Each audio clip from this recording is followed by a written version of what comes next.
I started doing workshops and doing groups where I'm getting up in front of others, like outside of the gym setting, and talking about resilience and perseverance and goal setting and vision and taking action. You should know what 1 hour of your time is worth. You should know the value that you bring to the marketplace. You know what your passion is.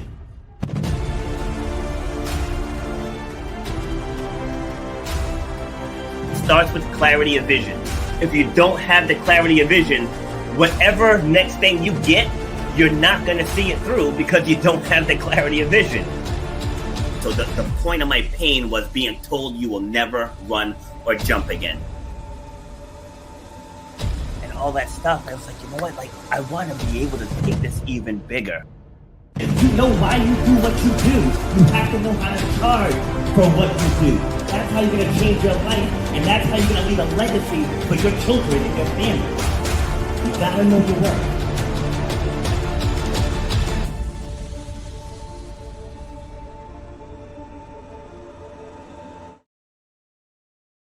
Happy Wednesday, ladies and gentlemen. This is Rob, and I'm back with episode number 367 of Shut Up and Grind. We're all about overcoming obstacles, defying the odds, and inspiring you to clear whatever's blocking the path to whatever success you want in this lifetime.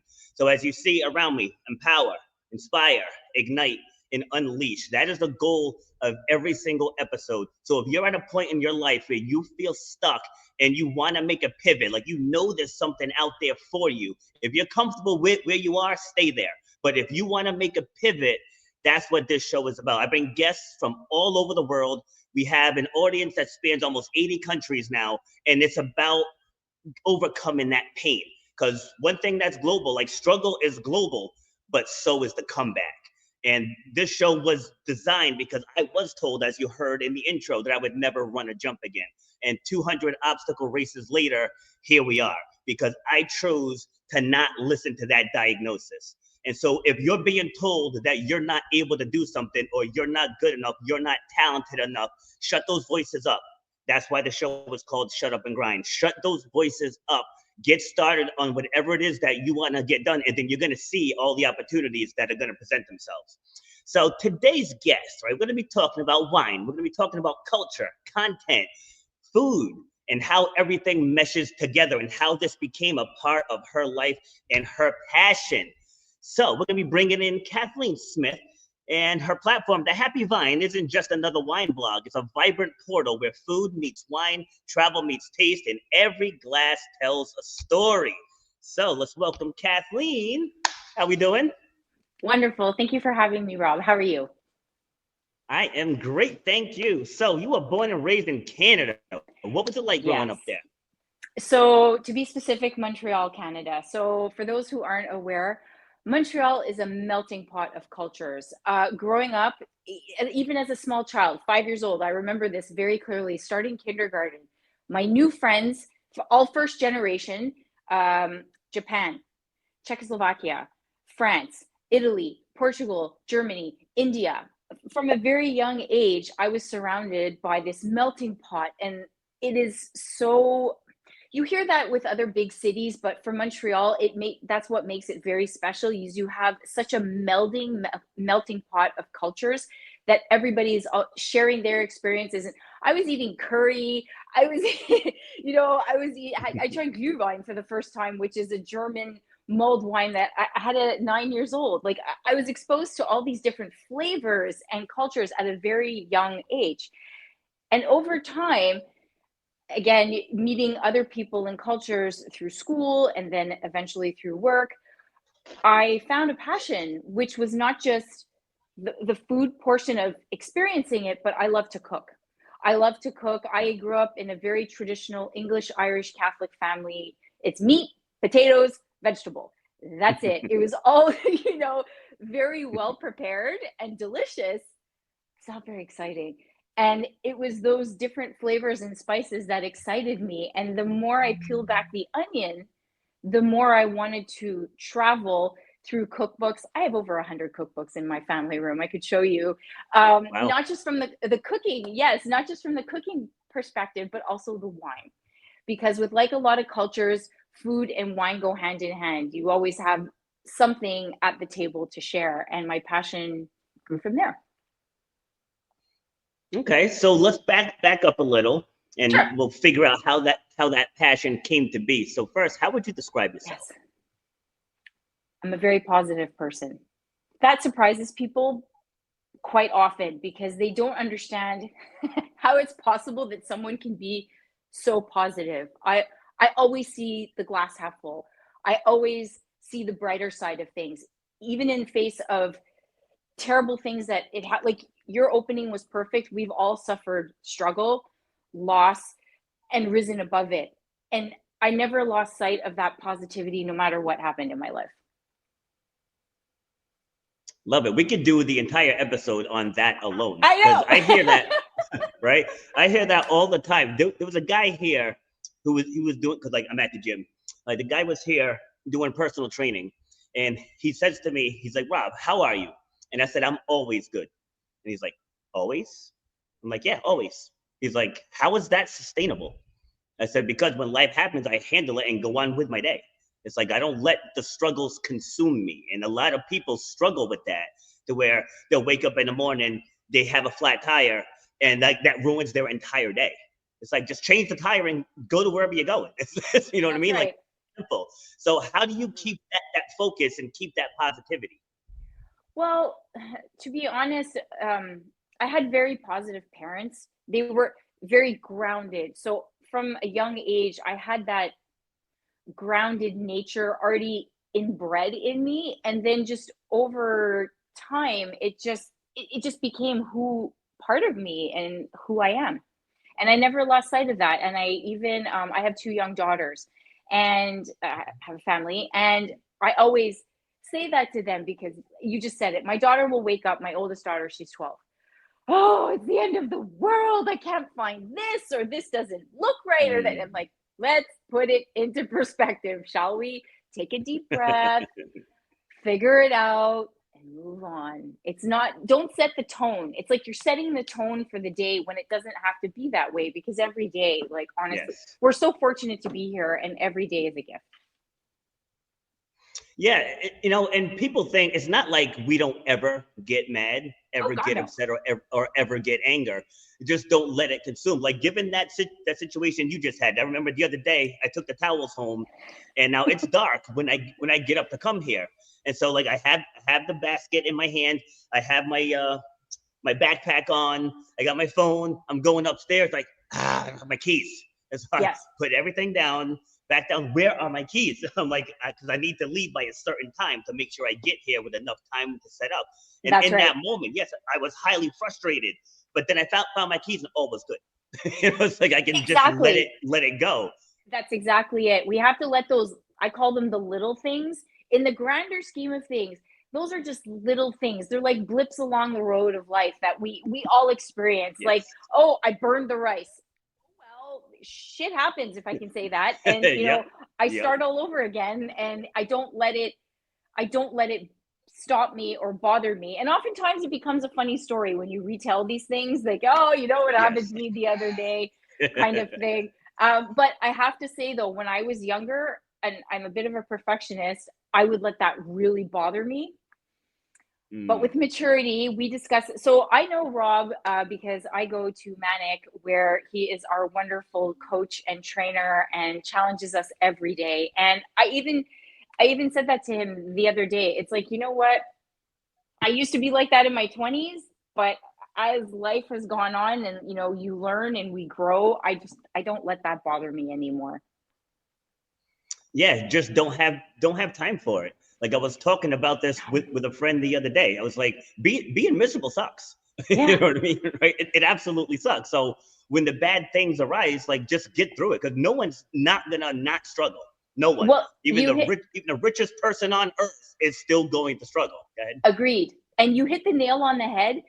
Being miserable, it takes so much energy to be miserable. Again, we all have moments, we all like sadness, everything, you name it, frustration, but it takes a lot of energy to be miserable all the time. And that's really unfortunate that people feel that way and don't feel like they have a choice when they do have a big choice to turn that around, to change it and find what makes them happy. Yeah, like in class, I mean, you hear I'm pretty blunt and straightforward in class, but like outside of class, is like I'm just you get the more calm tone version Yes. of me. Because like sometimes, like when I was first getting into this, because people hear the way I talk in class and like you're a motivational speaker. It's like here we're on a mission. It's like you guys are paying me to get a result, and it's my Yes. job to push you toward that result. And some people respond to different things. That's right. So some people respond like Jen and Jamie. They respond to my brash boldness. That's right. Other people need the hand on the shoulder and being like, you can do this. So That's understanding that balance and how to interact with people, it'll take those moments away, because we want to look at life through our lens, and Yes. we want other people to look at life through my lens. And that's one thing I've learned, because in my 20s, I was also pretty rambunctious, to say the least. But now that I've learned how to interact with people, I know I have to see them through their lens, Yes. share with them through my lens, but then they have to formulate what they want to be moving forward. What are your thoughts? That's a very good way of putting it. We all can't, not everybody can be me or you. Like, we are who we are. We're all individuals, but what drives me is not the same that drives the other person. But if you can see what makes them tick and what drives them, like you said in class, there's certain people you dress in a certain way, others in a different way, but it works because that's how they function. That's how their minds work. Yes, absolutely. All right. So growing up, Yeah. what was your dream job growing up? To be a chef. I'm Okay. not laughing because it's funny. It's just, it always appealed to me. But then my father, God rest his soul, my father passed away when I was young. Nope, that's not practical. You have a very good head for numbers. I strongly suggest you do a degree in business. And he was right. Like, back then, chefs were not as revered or even highly regarded as they are decades later. It's a completely different world now. Back then, it would have been a bigger struggle, and maybe I would have liked it, maybe I wouldn't have.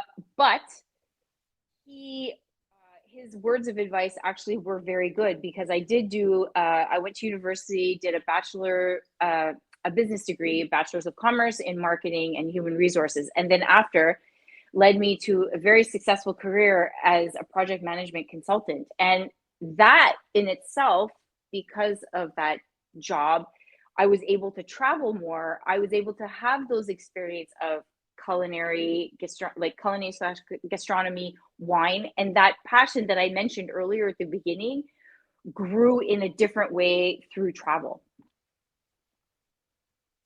Okay. Yeah. For some reason, I keep getting a waiting for live video signal on one of my Facebook pages. Of course, the link that I gave you. Yeah, the link that I gave you. So it's on my other page at Robert B. Foster as well, and it's also on LinkedIn too.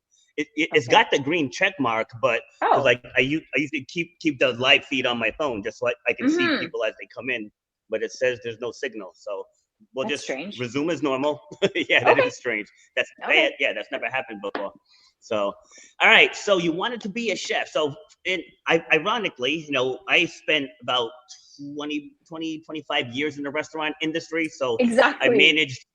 Yep. It's like I managed many kitchens. I learned a lot of things, and I'm so big on people not listening to others and following their own path, because that's what I did. Because I dropped out of college, and so back then it's like, oh, you're gonna end up pumping gas or flipping hamburgers. You're not gonna become anything.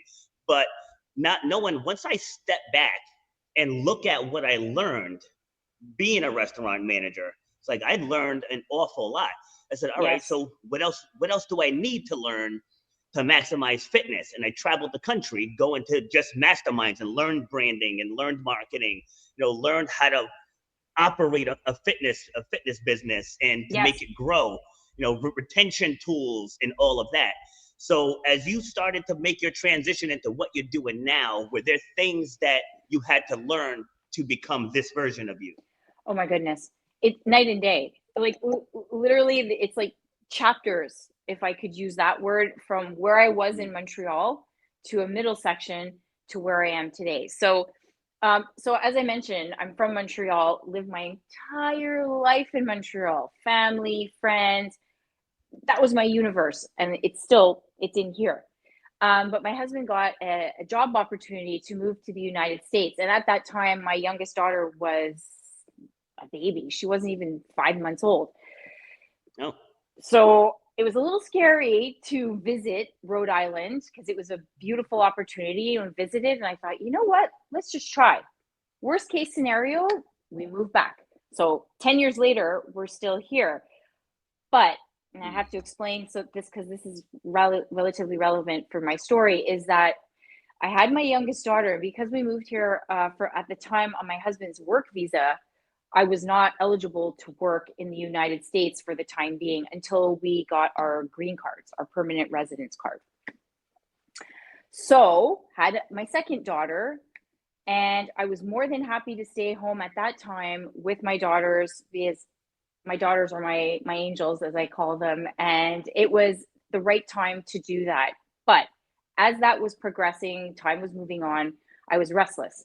I needed a challenge. I have always been, and still am, a very independent woman. In my career, in my personal life, everything. I need social aspects. I need independence, and I need to be mentally stimulated. And that was lacking in that journey.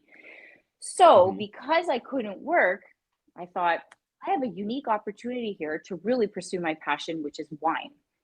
And I went back to school, and with the WSET, or Wine and Spirits Education Trust, it's a global education body for wine and spirits.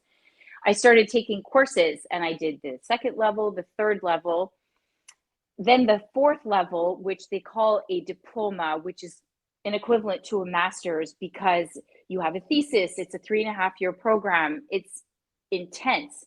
I decided to jump into that and pursue my career in wine.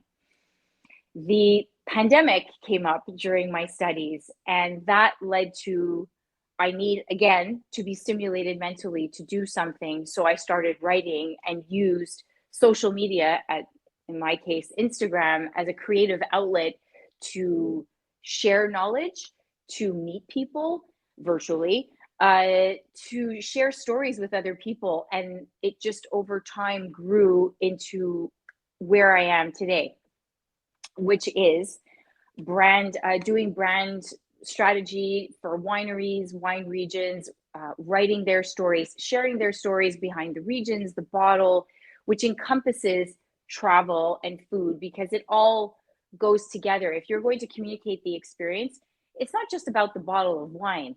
Where does it come from? What's their story? You know, what's it like to be there, and so on and so forth. And people relate to those stories because it's the story, it's the people behind the bottle and where it's from that people respond to, and they latch onto. But that doesn't mean that there weren't any challenges through that journey. I just basically mentioned the whole journey of how I got from where I was to where I am, but there was a lot that went on in between. See, so but before we go into that, yes. I want to just expand on what you just said. Like, it's not just a bottle of wine; it's the story behind it. Yes. And that's with most things in life. You know, like, yeah, people know I was told I would never run or jump again, but like that's not the big like people break their knee all the time, but it was the journey to the comeback. It's like that's where the story is. So like, you go to any theme park, say like you go to Disney and you're in line for an hour. What do they have? They have TVs up with the history of something there, and like those backstories always pull people in. So when you're doing these things and you're traveling to these places, it's probably tough for you to just name one, but what are your favorite parts about doing it? It's meeting. And you can't say all of it. I know, that's why I'm like, that's a tough one. So I'll give an example. It's meeting the people. It's connecting with the people. And I use the word people because it could be a winery that's been in the family for 6 generations, and I've met multiple generations of that family, or you learn their story. It's it's the people aspect that I attach to, because their eyes light up. I feel what they're conveying because they too want to share their story. And like anything in life, we all have a story, and they want to share that, and they want to be heard and have someone to listen to because it's very special to them. And that's one of the things that I latch onto. Yeah, it's about the human connection. It Like is. everybody seeks that. Even the most introverted person still seeks human connection Yes. on some level. You know, maybe they're Absolutely. not extroverted like we are and can just walk Yes. up to anyone. But if they're in a situation where they feel comfortable, like they want that connection. It's the same thing like being here at the gym. You guys walk in the gym and I give you a hug. You Yeah. know, like it's about that connection. Like you're in a welcoming, warm, about to be, you know, choose violence with the workout, but it's a nurturing community. You know, and same thing with obstacle course racing, like being out there with hundreds, sometimes thousands of other people who are all on the same mission. And you see Yes. people who are in pain. You see people cramping. You see people limping, but there's no quit. You know, Yes. there's no quit, and that's why I keep doing these races. Like you see people struggling with something, and then Yeah. someone will come over and give them a boost. It's like it's everybody helping everybody. Like if we could Yes. just do that in every facet of our life, society would change so much. What I are your couldn't thoughts on I could not, like, I'm nodding so much that it's like I'm biting my tongue not to interrupt you, because I it? I I couldn't agree more. It takes this much. It takes a smile. It takes a kind word. It takes eye contact. It takes a hug, like kindness, and just giving that helping hand to anyone. Just saying, "Hey, how are you doing today? I hope you have a good day." If we all, brought that helping hand and that positivity and kindness to everyone, think of what our world would be.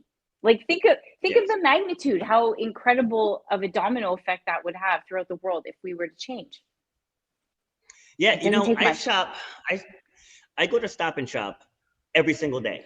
Yes. Right? Every single day. It's like I don't ever shop in bulk. You know, because Okay. people always talk about one of the biggest issues people say in the gym is like, I have a snacking problem. I'm like, no, you have a shopping problem, right? Right? If you don't have it on hand, you can't snack on it, This right? is So I actually a shop very every good day, point. right? So I've been here. I just passed my 2-year anniversary here in July. Oh, So I've been wow. going to this Stop and Shop almost daily for 2 years.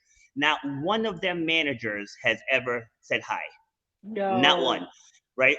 One of the cashiers finally, this was just last week now, after 2 years, one of the cashiers was like, what is your name?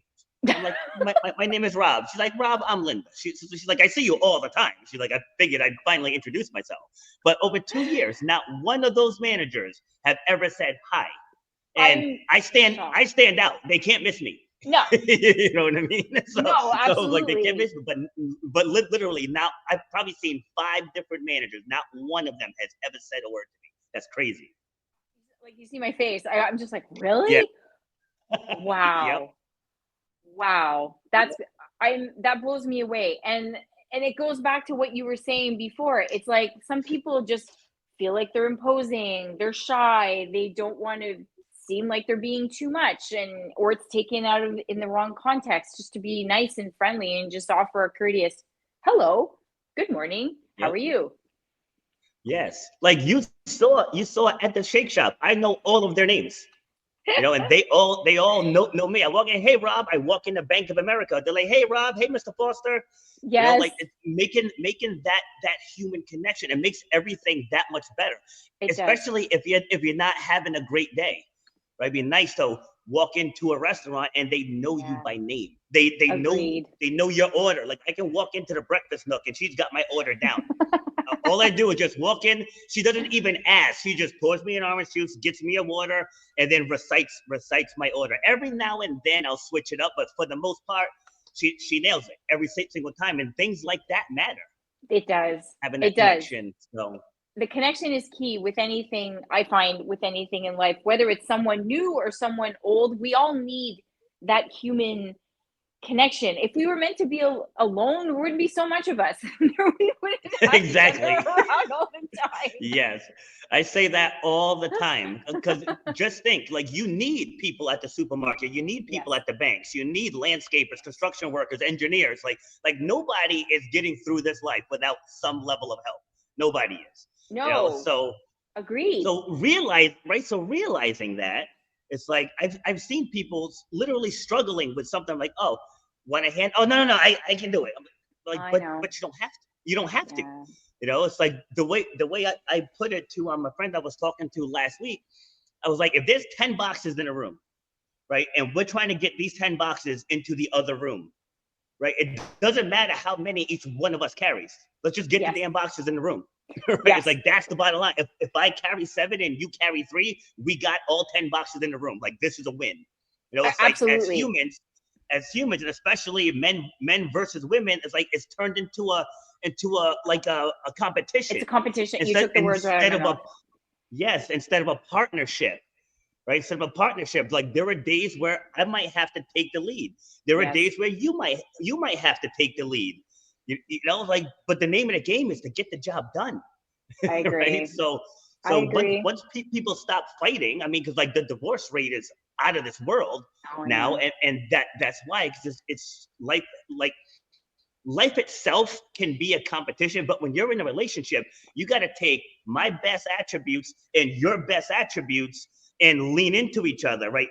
If and they say opposites attract. So if there's something that you struggle with that I'm strong with, when those moments come up, that's where you lean to me, and vice versa, right? Exactly. If there's something that I struggle with, that's where I lean to you, and then you find that happy balance. I mean, it took me 51 years to figure this out, but we'll see where it goes from here. Guilty as charged. Same. Yep. Yes. 20 years ago. Yes, like I said earlier about looking through life through someone else's lens, or wanting someone else to look at life through your lens. That's where I definitely went wrong in my prior relationships, thinking, it's like, why do you think like that? It's like, this is such a simple thing. And then, then you end up fighting. So, all right, but I want to circle back to you, because I can go off on tangents, and I don't want to. Oh, no, but I'm with you on the same page on that topic, because I'm guilty of, no, I got it. No, I'm fine. Why? Because it's like, I'm being stubborn. I can do it by myself. I don't need help. It's asking for help. That's another lesson learned over the years. It's like, why do I need to do it by myself? I don't need to do it by myself. I know I can do it by myself, but it's okay to ask for help. Yeah, it's almost necessary. Right? Yes. It's necessary. It's like that. Like I said earlier, the idea is just get it done. Like, it doesn't matter who does the lion's share of the work. Like, I'm not going to walk up like, I carried 7 boxes, right? Exactly. Like, it's not a competition. For some reason, we think it has to be a competition, and it's not. It's a, let's get the job done. So, yeah, I'm with you 100%. All about the partnership. Absolutely. It is. All right. So can you name, what was your favorite travel event? So now I'm sure, like, China has its things, and Portugal has its things, and wherever else you have been. I know each region is unique, but was there one that stood out to you? Yes. Istanbul in Turkey. Okay. Yes. It was in 2021, my first time traveling that far across the world. It was right at the end of the pandemic. I was traveling there for a wine competition, my first judging experience in a wine competition for the Turkish Wine Challenge. And it's one thing knowing what's coming down the pipeline, that, this city is extraordinary, it's magical. It's knowing it and then experiencing it firsthand. And the city blew me away from its intermelding of cultures, and the food and the hospitality was just beyond incredible, and the beauty and the history in the city, it was just so all encompassing that I left there in awe. I've been 3 times now already in different capacities with the competition, but every time I go, it's like I'm experiencing it all over again. It's a very, very special city. Yeah. That's awesome. So what was it like when you went to China? So as I mentioned, I'm from Montreal, so I speak French. I'm fully bilingual. I understand Spanish. I understand Italian. I can get by.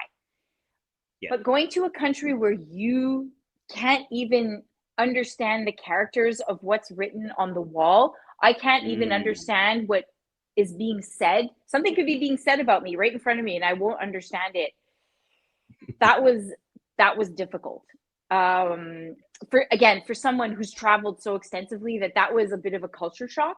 No, again, knowing it's coming, but then being there and experiencing, you're like, okay. But that being said, though, it was such an easy. Again, this was an event that was organized by the Concours Mondial de Bruxelles. We were over 375 judges at this competition from all over the world. Wow. So the logistics that goes into it is very impressive. So they had everything, organized from pickups to transfers to get on the bus, get off the bus. You're going here, you're going here, you're going here, you're going here. And but one of the things that stood out to me was just the magnitude of color in the country. I was in the northern central region in Yinchuan, and the influence from the Mongolian culture and the tribes and the civilization and the color that's just everywhere is mesmerizing. And in addition, the history, the people, and the food, but not to mention the cleanliness. I have never been to multiple cities. I was in Beijing. We were all over Yinchuan. I don't think I saw one cigarette butt on the floor, on the ground. I didn't see a candy wrapper, a piece of gum. Like it was those things that, coming from a Western culture and going to something completely different, it was impressive. It was very impressive. Yeah, because they probably actually enforced their laws there. Just a little bit. And that's, right, like I said, very regimented. Like, you have to be on the bus at 9, not 9:01, 9. Like, it's very... Yep. There's here... There's no Latin. Like here, there'll be a sign that says, littering, $200 fine, and right underneath the sign is like all kinds of wrappers and cigarette butts and all this other stuff. So people here just don't care because there's no discipline. There's no repercussions. But in China, there are repercussions for stealing, for littering, for you name it. So people are fearful for obvious reasons, which is why it's so a very efficiently run machine. No kidding. Yeah. All right. So now we usually talk about past things, but in this situation, we can actually talk about the present grind, right? Sure. So as you know, because you were there, we met, a few months ago, talking about you expanding your personal brand, and one of your obstacles was picking a lane, right? So give the peeps a refresher of that conversation and what your takeaway was. So a number of months ago, I reached out to Rob. I have his book, Shut Up and Grind. It's a very useful tool. And after I read it, I was like, you know what? I'd like to have a conversation with Rob because I feel like an octopus. I have 8 tentacles all dangling, all different opportunities and all of these tentacles. And it's overwhelming, and trying to decide which avenue to follow. I was struggling. And so I reached out to Rob to have a conversation. So we sat down together and I listed, okay, well, there's this, and I could do this, and I could do that, and la. I listed them all. And Rob's listening very attentively, and he said, okay, I understand what you're saying, and I see the benefits of everything, but what's your dream? And when he said that, it was like everything for me stopped. And I just sat there and I said, I don't know. And I literally had to sit there for a few minutes and just ponder and think, like, what is my dream? And I asked myself some very tough questions. What is your dream? I want to tell the story. I love to tell the stories, as we mentioned at the beginning, the people, the story behind the bottle. What is it? Where does it come from? And it excites me. And most of those avenues touch on that, but they're somebody else's avenues. They're not my avenue. So through process of elimination, since our conversation, I've been eliminating those tentacles. And just as a side note, in wine, most people don't just do one thing. There are some, maybe work for a corporation, maybe they work in a restaurant and it's their main thing is maybe a sommelier or etc. That's their jam. Fantastic. But the majority of people in wine on the other side, whether it's marketing or promotion or writing, we all do different things. And so through this conversation with Rob, it's really helped me to narrow down what direction that I want to go and pursue. Like getting my, like you said at the beginning, having a vision, clarifying that vision, which takes a lot of reflection when you know, but you don't know. And it's getting rid of that noise of, as you mentioned before, not listening to other people. You can't do that. You live in Rhode Island. How are you going to make a difference? Rhode Island doesn't even really have much of a wine scene from a growing perspective. We can grow wine pretty much anywhere for the most part, but let's face it, it's not Champagne. It's not Burgundy. I can name other huge, well-known regions, but that doesn't mean that I can't do something, that I can't make an impact from where I am. See, I'm glad you said that too, because one thing people forget is that you can evolve. Yes. Right? You can evolve. If you pick one lane, and if that lane's not working for you, you said you had like 8 tentacles, right? Yes. Then you just lean into another lane. Because like with this, when I was first getting started, it used to be called Shut Up and Exercise. And I was just gonna focus on fitness. Okay. And then I was like, all right, but I don't want to just stay in just fitness. And again, they're saying, well, marketing, branding, like you don't want to be confusing to the audience. The confused audiences won't tune in, and confused potential clients, customers, they won't buy in if they're confused. So I started thinking, all right, so I can speak in a lot of different lanes. I said, I need to come up with something where I can dress them all, but still market one area. Yes. And that's where the overcoming obstacles, defying the odds came in. So now it doesn't matter if you work your entire life to make the Olympics and then you got injured, right? Like that's a level of pain. You get a cancer diagnosis, that's pain. You go through a messy divorce, that's pain. You lose a parent, you lose a child, that's pain. And that's global. So I put myself in a position to talk about all the things, but only market one. Yes. So yes, so that's absolutely. something that you could probably do too, because I'm sure some of those tentacles can be intertwined into one thing.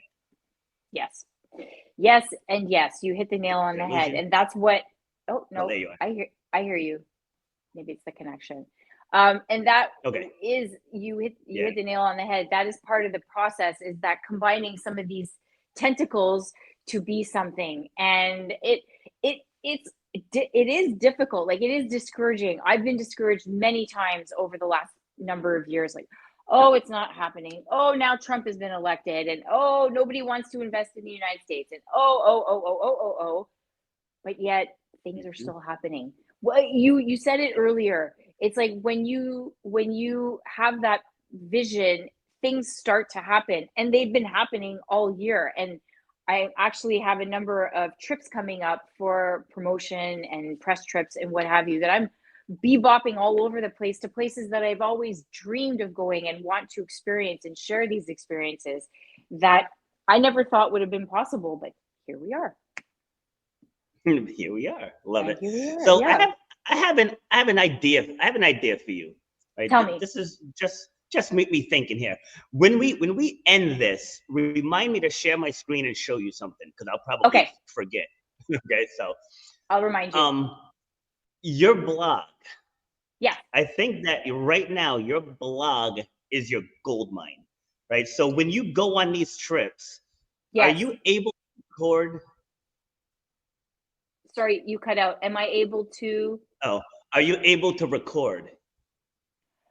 So, interesting question. So I can through social media, through Instagram, but on my actual blog, I'm in the process of migrating to a brand new site in the next 2 days. Like, it's ready to go. They're just doing the stuff and behind the scenes to migrate it over. Yeah. So I think I can. I'm pretty sure I can, but I'm going to make a note of that. Go ahead. Keep going. Record. Okay, yeah. Yeah, well, I mean, we'll talk about that afterwards, but Okay, because yeah, sure.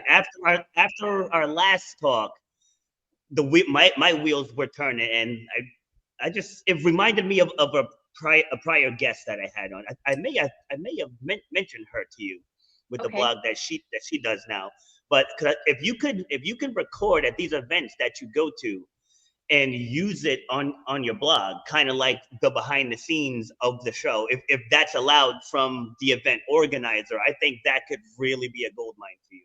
But like I said, we can discuss that afterwards. Interesting. You know, it's interesting that you mentioned that because when I was in China, I did a behind the scenes of the competition before the competition started. A small group of us were invited to do that, and it got a huge response, like a very positive feedback response to see that before it actually started, because afterwards I always follow up with what the competition is, but to see how it gets going beforehand, people enjoy seeing those inside sneak peeks and looks. Yeah, absolutely. So I was at my very first red carpet event back in April, I believe, and Okay. I got well, the organizer, I've actually interviewed her twice. So like she knows me and she trusts me. So I asked her if I could live stream from from the Oh, pre-show, okay. and she Sure. said yes. Yeah, and that was my most watched live stream, was from See? just that behind the scenes. The award, the nominees were coming in. I was doing quick interviews with the nominees. One of the Cool. guys, but he's a singer. I was like, hey, you want to sing something to the live audience there? So he sang a couple verses, and it was a really really good turnout. And I just think something like that for you, because you're already going to the event, so it's not like you have to go find new ones. Just take the True. ones that you have That's and very monetize true. it. Like, I think it's a great idea, I'm really digging and I this could idea. really see you Actually, doing that. I Good, do yeah, too. good. We can talk about we can talk about it more after. So, We what's will. one thing you want to mention that we haven't covered yet? Work life balance. Hmm. So I'm a very, through social media, I have a strong presence, but I'm a very private person. You will never, and I mean never, see photos of my family, my daughters. You'll see my dogs because that's okay.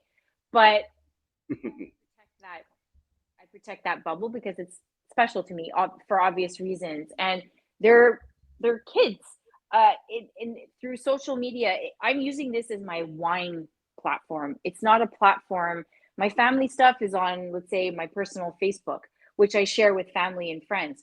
But from a professional life side, I never share that photos or and I'll talk about it if you ask me, and I'll share photos with I'm with someone and we share experiences. But by the same token, I keep that very private.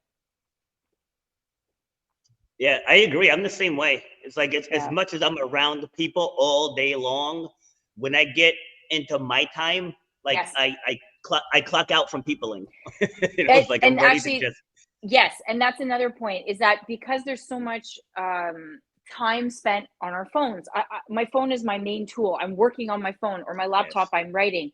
So it's really important to be present.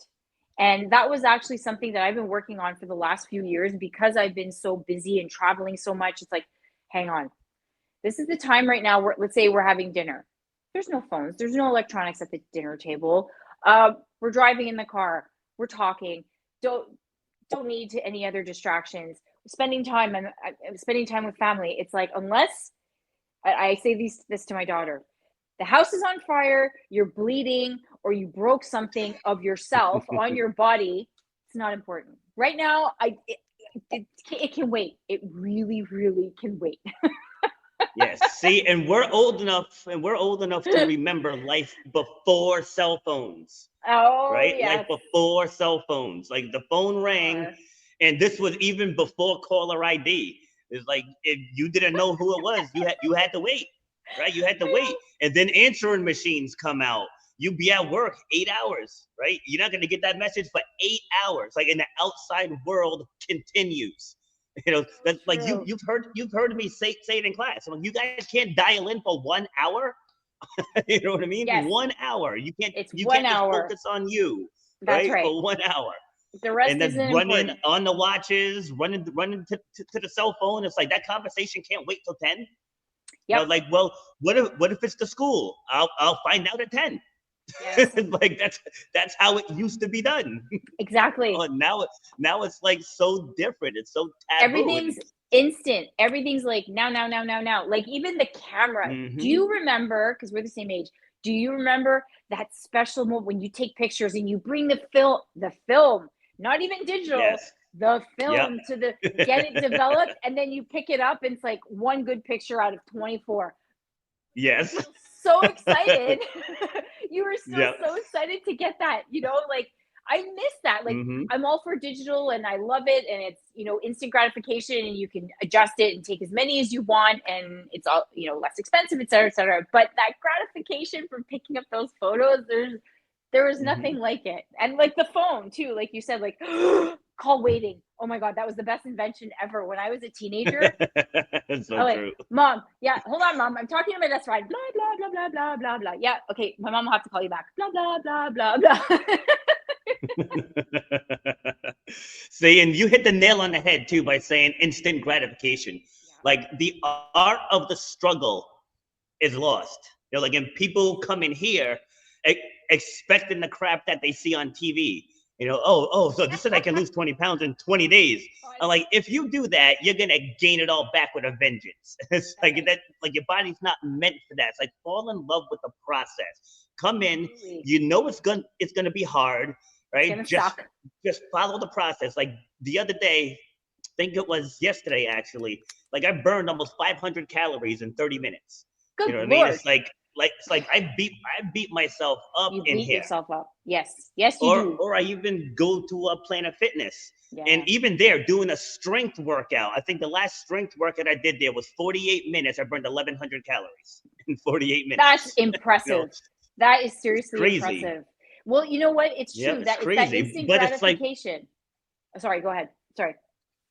No. It's okay. I'm saying because like when you fall in love with the process, then it's not a chore. It's not like, oh, I have to go to the gym.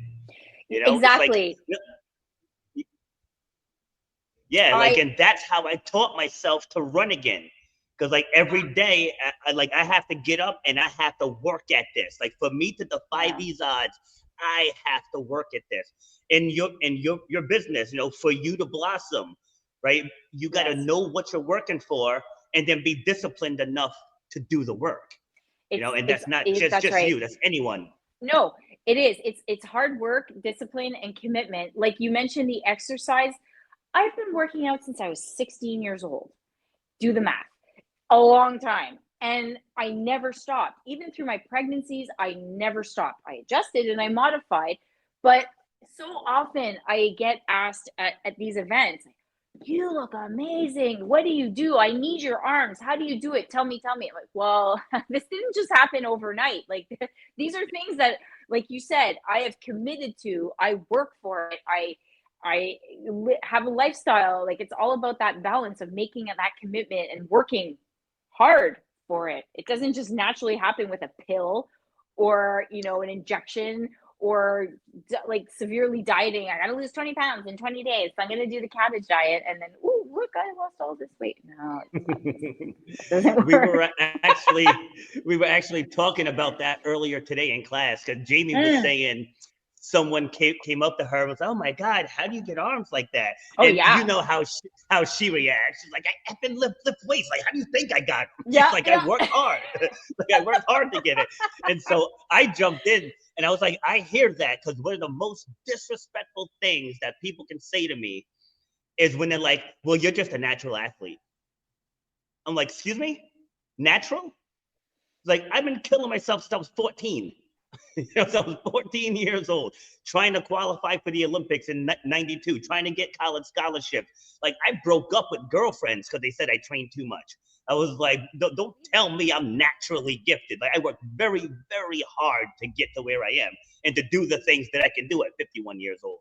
That's right. And that's how you get there is by like, every success story, what's one of the main things that the people will say? Hard work, dedication, commitment. They made it their commitment. And that's like I mentioned earlier about family work balance, like that's something as a mom that I have I don't want to say a hard time, but it can be very challenging with balancing being a woman, a wife, career, mother. You're doing four things at once all the time. And anyone moms out there who just heard me say that, you're probably like, yes, it's hard. It's a lot to deal with sometimes. And sometimes you have to make choices and you have to prioritize certain things, but it's possible. It's anything's possible. And that's one of the things that I'm communicating to my daughters, because they're girls, that they can do all of those things. You don't just have to be one. For instance, our parents' generations from the 50s, it's like you go to school as a woman, you get married, you're a mom, you're a wife, you have babies. That's it. Stops there. Like that's what you're supposed to do. That's your role. But obviously over time, things have evolved and changed so much that it's no longer that anymore. We wear lots of hats in this life. Yeah, I mean, I know that single parent life all too well. Like I remember when I got divorced, like I got custody of the kids. See? Yes. And I was still managing restaurants then. So it's like we'd have to get up at 6 a.m. I'd have to bring them to before school care, and they took the van to the school. I'd have to work my shift because the school brought them back for after school care, and then I would get off of work, pick them up, get home, have to cook dinner, have to do laundry, do all the household chores, because they were 6 and 3 at that time, my two oldest. Yes. So it was a grind. We'd be in the middle of the lunch rush and the phone rings, like Olivia's throwing up. I was like, oh my God. So have to shift things around, call people in, have to run to the school, get her, go back to the restaurant, make a makeshift bed in the back stock room, so she's laying there while I'm back. Yeah, I mean, you just do it. It's like you don't think about it. You just get it done. Because people always say, I don't know how you did it with 5. I'm like, I did it the same way you're doing it with 2. Just a little more of it. There's a little more of it. And I'm glad you brought that up. What you have to do doesn't change.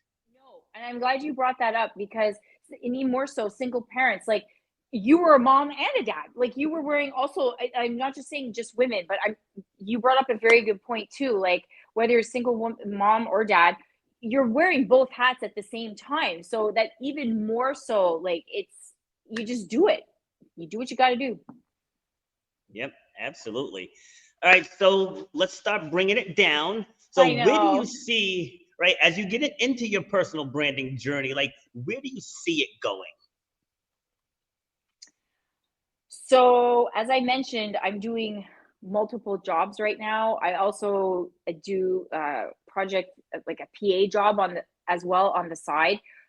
Having all of those jobs happening at the same time, my goal is to only have the one job in wine, is to like let go of the other things around me and just focus on that moving forward and telling the stories. Just be the storyteller. Yeah, and so what in your own words, because I know I talked about this when I was on your platform, is what do you think the difference is of being a speaker and being a storyteller?